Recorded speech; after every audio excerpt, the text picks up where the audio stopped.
Spanish words that sound fake but are 100% real. Number 1, charraludo. Charraluda.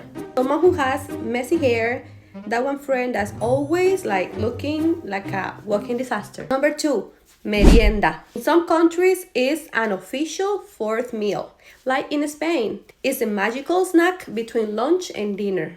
Number 3, friolento. That person who is cold in July. Number 4, empalagoso. It's an adjective that we use when we want to describe that something is too sweet. Can a person be empalagoso? Number 5, chucheria.